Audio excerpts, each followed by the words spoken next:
En este recorrido por los papas más malvados de la historia, descubrirás un lado oscuro del Vaticano que pocos se atreven a mencionar. Desde el macabro juicio de Esteban VI hasta las intrigas corruptas de la familia Borgia, cada capítulo te sumergirá en una narrativa fascinante de poder, traición y escándalos.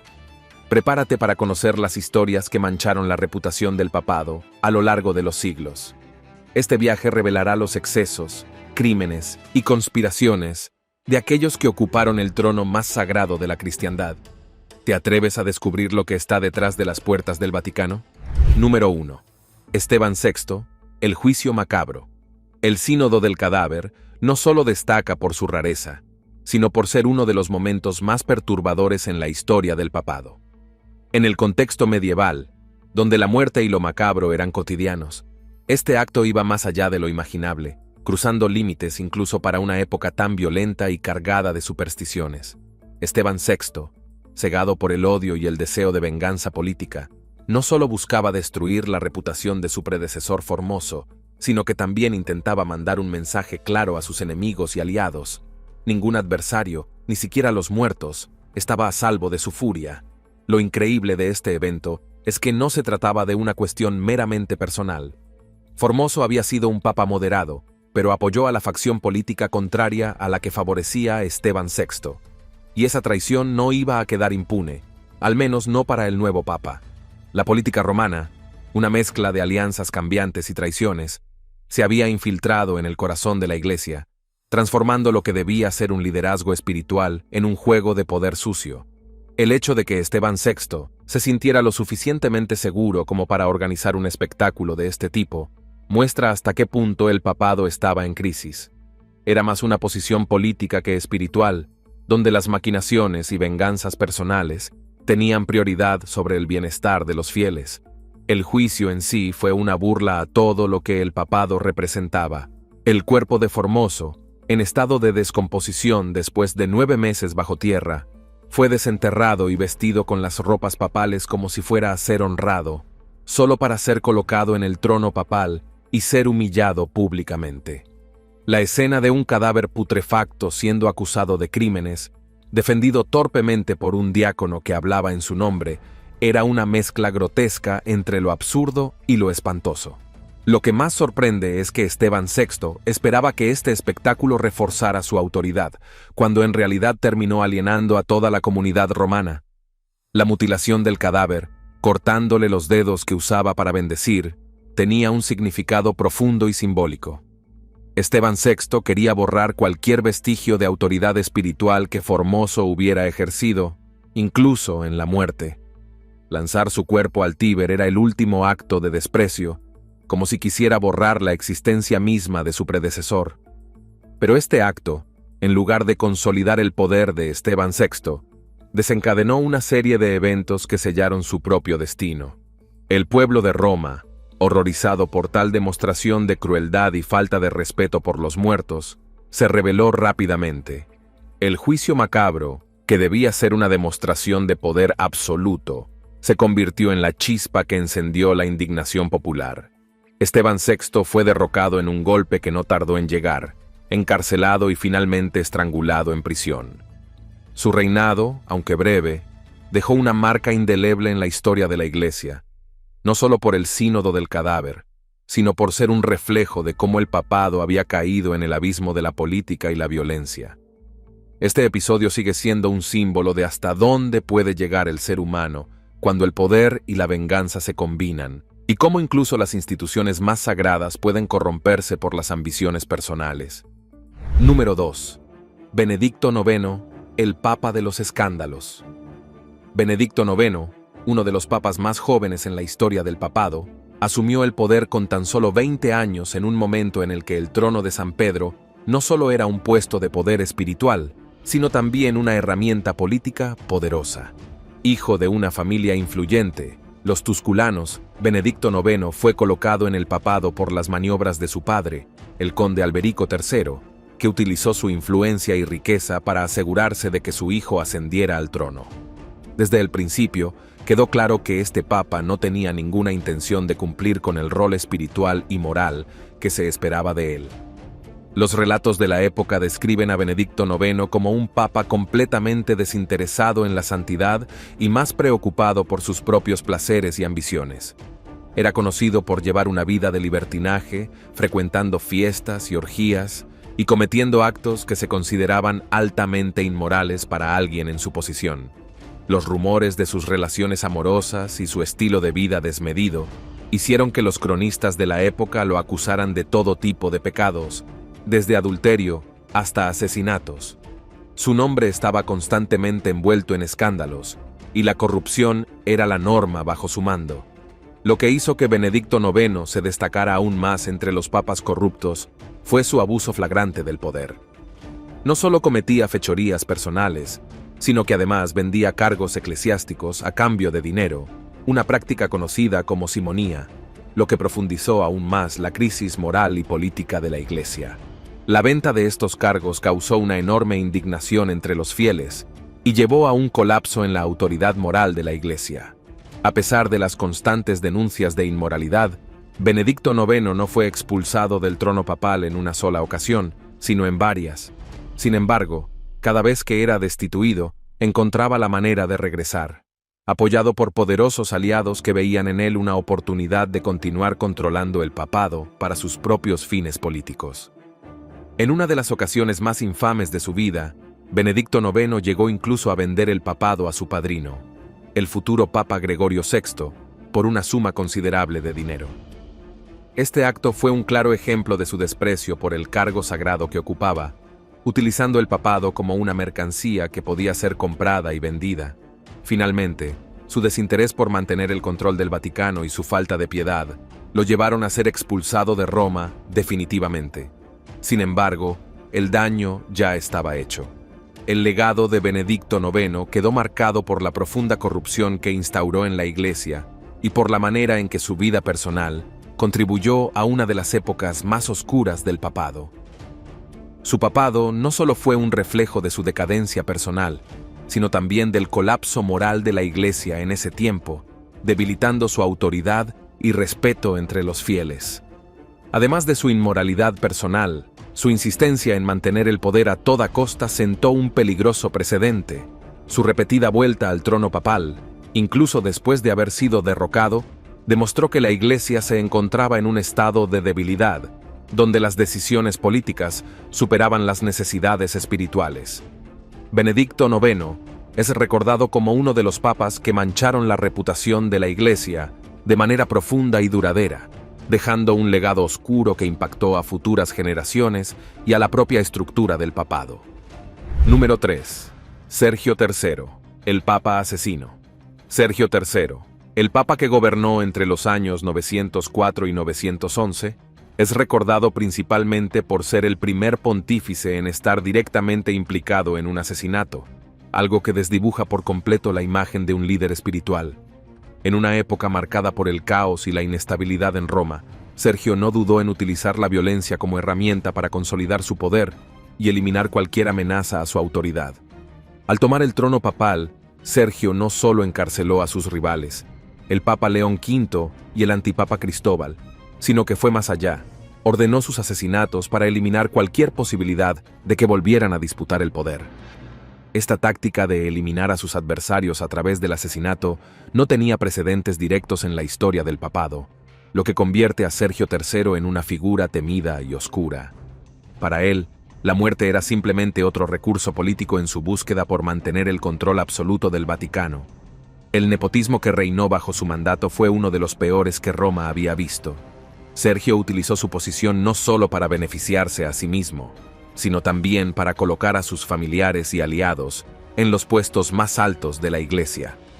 Al repartir los cargos clave entre personas cercanas a él, consolidó un entorno de corrupción y abuso de poder que manchó la reputación de la Iglesia aún más.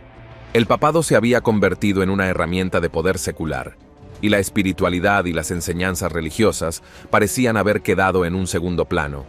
A lo largo de su mandato, Sergio III se mantuvo en el poder mediante tácticas de intimidación, violencia y el uso del terror. No había límites para sus acciones. Cualquier amenaza a su posición era neutralizada sin miramientos. Esto creó un ambiente de miedo dentro de la Iglesia y entre la población romana. El clima político estaba cargado de tensión, y aquellos que se atrevían a desafiar su autoridad sabían que estaban poniendo en riesgo sus vidas. Además de la violencia política y el nepotismo, Sergio III también es conocido por su relación amorosa con Marosia, una influyente noble romana con quien, según los rumores, tuvo un hijo ilegítimo.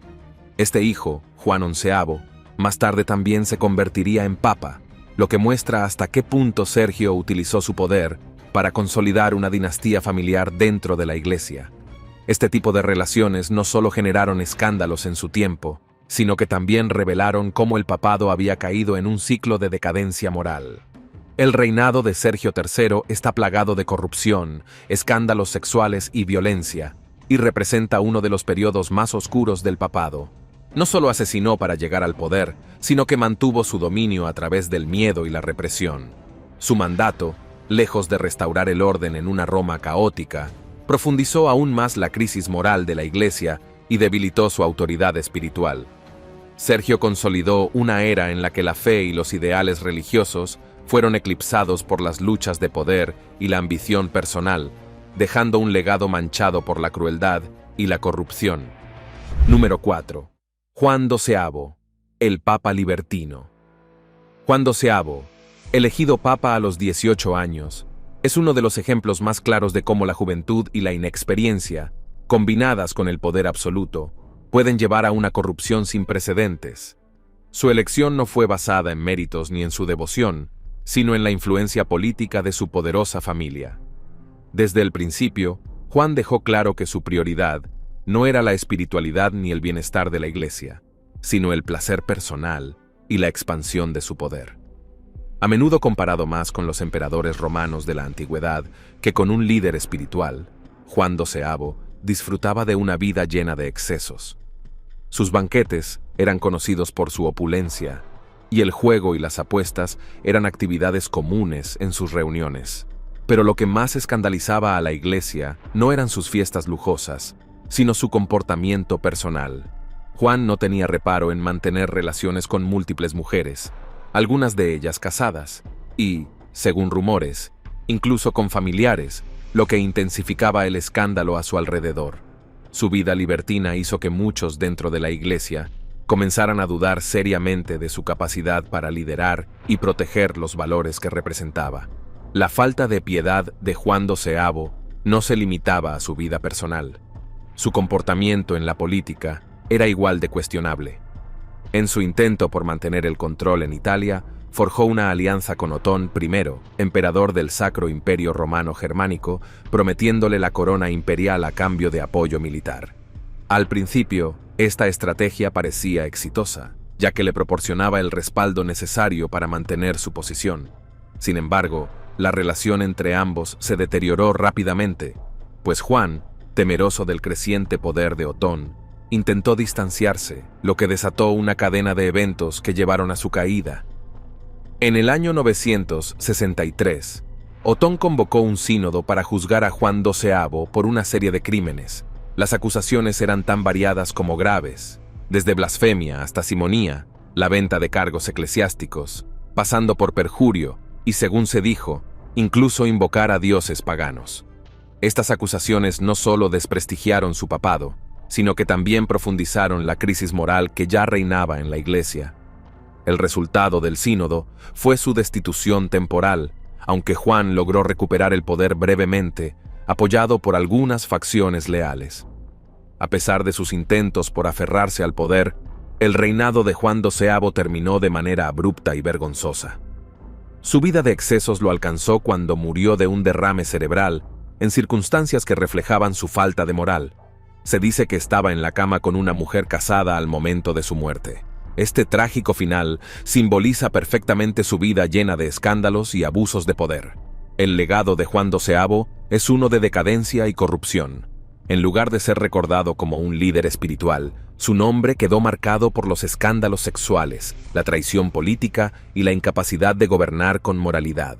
Bajo su mando, la Iglesia vivió uno de sus periodos más oscuros, donde el abuso de poder y la falta de principios erosionaron la ya debilitada autoridad papal.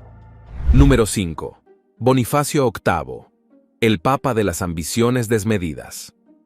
Bonifacio VIII es recordado por su ambición desmedida y por su incansable lucha por afirmar la supremacía del papado, no solo en los asuntos espirituales, sino también en los temporales. Durante su papado, entre los años 1294 y 1303, trató de consolidar un poder absoluto sobre los monarcas europeos, algo que llevó a múltiples conflictos y eventualmente a su humillante caída. Felipe IV de Francia fue su principal antagonista, y los enfrentamientos entre ambos marcaron el declive de la autoridad papal. Uno de los momentos más destacados y controversiales del papado de Bonifacio VIII fue la promulgación de la bula Unam Sanctam en 1302, en la que se declaraba que la autoridad del Papa era superior a la de cualquier rey o emperador, tanto en lo espiritual como en lo temporal. Esta bula, que pretendía consolidar el poder absoluto de la Iglesia sobre los estados, fue vista como una amenaza directa por Felipe IV. No dispuesto a ceder poder ante el Papa, Felipe respondió con acciones drásticas, lo que culminó en el llamado ultraje de Anagni. El ultraje de Anagni es uno de los episodios más humillantes en la historia del papado. En el año 1303, Felipe IV envió a su enviado, Guillaume de Nogaret, junto con tropas, para arrestar a Bonifacio en su residencia en Anagni. Este acto de desafío directo a la autoridad papal fue visto como una afrenta no solo a Bonifacio, sino al mismo Vaticano. El Papa fue públicamente humillado, golpeado y casi llevado a Francia para ser juzgado. Aunque fue liberado por los habitantes de Anagni, el daño ya estaba hecho. Este ataque no solo lo dejó físicamente débil, sino que también minó su confianza y autoridad. Bonifacio murió poco después, profundamente afectado por este episodio. Sin embargo, los problemas del Papa no terminaron con su enfrentamiento con Felipe IV. Su papado también estuvo marcado por acusaciones de nepotismo y corrupción. Bonifacio utilizó su poder para beneficiar a su familia, nombrando a numerosos parientes en cargos importantes dentro de la Iglesia, lo que desató críticas tanto dentro como fuera del Vaticano. Esta práctica de favorecer a familiares no solo dañó la reputación del papado, sino que también fue un síntoma del declive moral de la Iglesia en esa época. Además, la promulgación de la Unam Sanctam, que debía reafirmar la autoridad papal, tuvo un efecto contrario al esperado. En lugar de consolidar el poder de la Iglesia, provocó una reacción en cadena que debilitó la influencia del papado en la política europea durante los siglos siguientes. La creciente resistencia de los monarcas europeos a la intromisión del Papa en los asuntos temporales sentó las bases para la eventual ruptura entre la Iglesia y los estados, preparando el terreno para la Reforma protestante. Bonifacio VIII es un ejemplo de cómo la ambición desmedida y la obsesión por el poder pueden llevar a la caída de incluso las figuras más poderosas. Su intento de imponer la autoridad papal sobre los monarcas europeos fracasó, y en lugar de fortalecer a la Iglesia, su papado contribuyó a debilitar su influencia política. Su legado está marcado por el conflicto, la humillación y la corrupción, y su muerte, tras el ultraje de Anagni, simboliza el colapso de sus ambiciones. Número 6. Urbano VI, el Papa tirano. Urbano VI, quien asumió el trono papal en un momento de grandes expectativas, pronto se reveló como un líder incapaz de manejar las profundas divisiones internas que plagaban a la Iglesia. En lugar de convertirse en el reformador que muchos esperaban, su comportamiento autoritario y violento transformó lo que debía ser un papado de renovación en un reinado de terror, que desencadenó uno de los periodos más oscuros de la historia de la Iglesia, el Cisma de Occidente.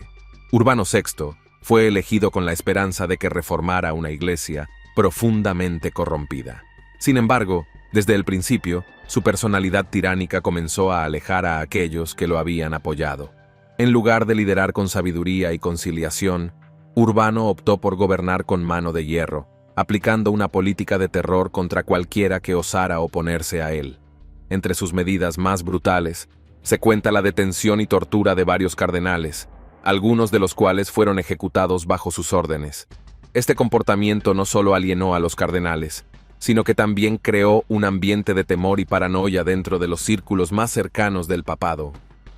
Uno de los momentos más críticos de su mandato fue cuando un grupo de cardenales, cansados de su tiranía, declaró inválida su elección alegando que había sido forzada por la presión de la multitud romana.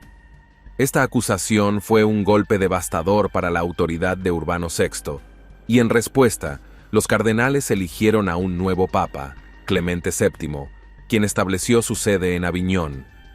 Este hecho marcó el inicio del Cisma de Occidente, una crisis que dividió a la Iglesia en dos facciones rivales, cada una con su propio papa. Durante casi 40 años, los fieles se encontraron en medio de una Iglesia partida, con dos papas reclamando ser los legítimos sucesores de San Pedro. El Cisma de Occidente no solo debilitó la autoridad del papado, sino que también dejó profundas heridas en la estructura de la Iglesia. Urbano VI, lejos de intentar unificar a las facciones en conflicto, continuó con su política de represión, exacerbando las divisiones internas. Sus esfuerzos por implementar reformas para combatir la corrupción clerical se vieron completamente empañados por su enfoque violento y dictatorial, lo que llevó a una crisis de confianza sin precedentes dentro de la comunidad cristiana. Bajo su mando, la Iglesia no solo perdió el respeto de muchos de sus fieles, sino que también quedó atrapada en una guerra interna que minó su poder y autoridad espiritual. El reinado de Urbano VI es un ejemplo claro de cómo el poder, combinado con la tiranía, puede destruir incluso las instituciones más sagradas. Su legado no es de reformas ni de renovación, sino de violencia, caos y un cisma que debilitó a la Iglesia durante décadas. Al final, su papado dejó una marca imborrable en la historia, no por su capacidad para liderar, sino por su incapacidad para unificar y su brutalidad en la persecución de aquellos que se le oponían. Urbano VI es recordado como uno de los papas más tiránicos, cuyo liderazgo dividió la Iglesia y sembró el caos en una de las instituciones más poderosas de la época. Número 7. Alejandro VI, el Papa de los Borgia.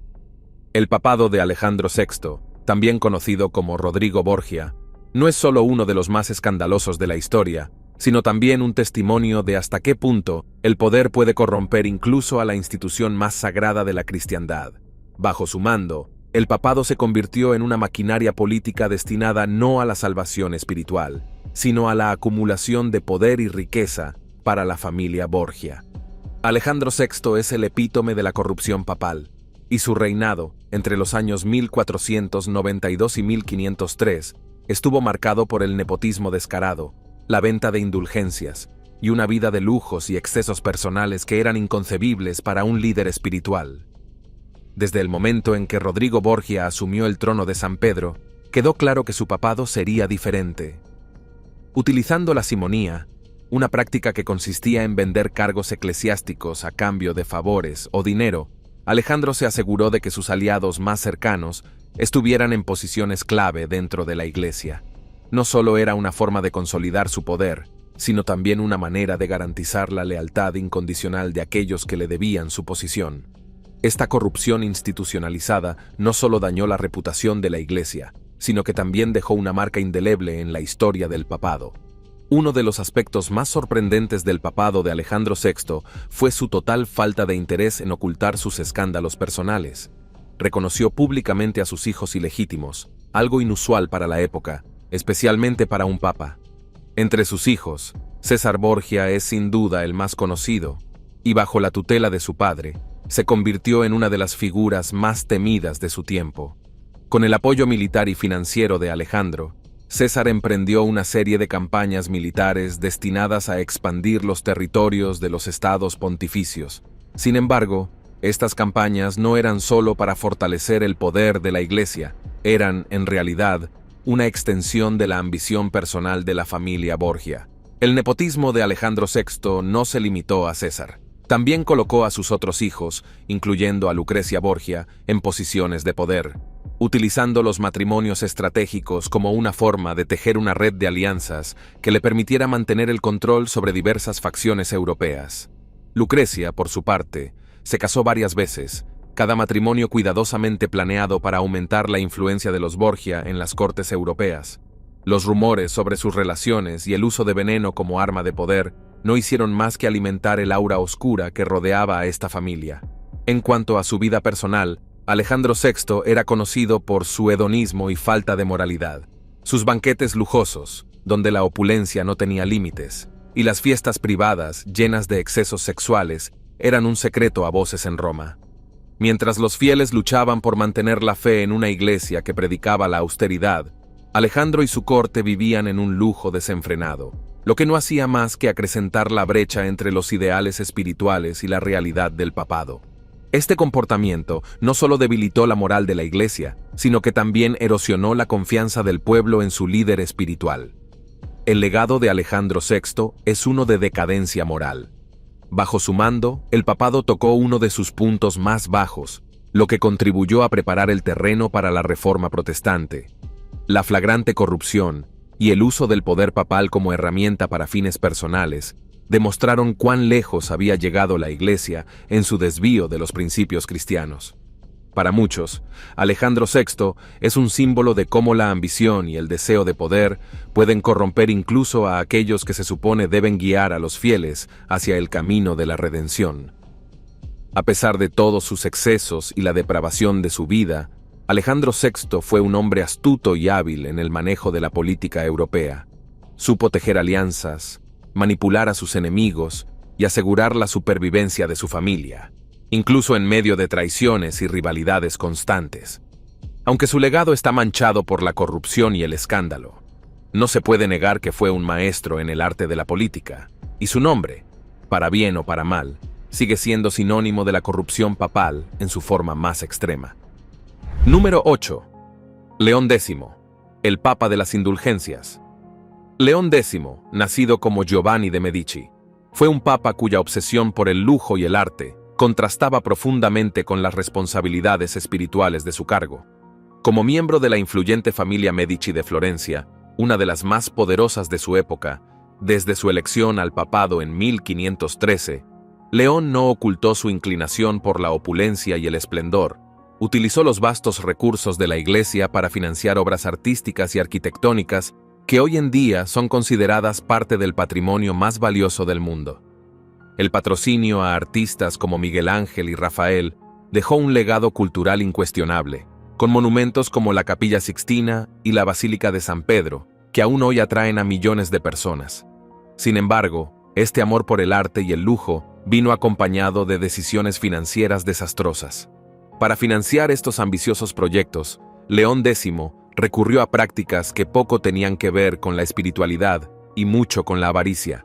Una de las más polémicas fue la venta de indulgencias, un mecanismo a través del cual los creyentes podían pagar para obtener el perdón de sus pecados, asegurando así su salvación eterna. Esta práctica, si bien no era nueva, alcanzó su máxima expresión bajo su mandato.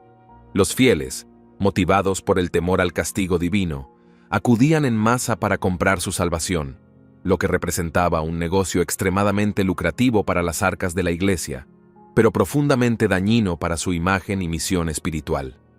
La venta de indulgencias, más allá de ser un simple recurso económico, se convirtió en una burla para muchos fieles. La idea de que el perdón de los pecados pudiera comprarse generó una indignación creciente, especialmente en aquellos que creían en una verdadera penitencia como camino hacia la redención. Uno de los críticos más severos de esta práctica fue Martín Lutero, un monje alemán que vio en la venta de indulgencias un abuso insostenible del poder de la Iglesia. Su rechazo a estas prácticas culminó con la publicación de las 95 tesis en 1517, clavadas en la puerta de la iglesia de Wittenberg, marcando así el inicio de la Reforma Protestante.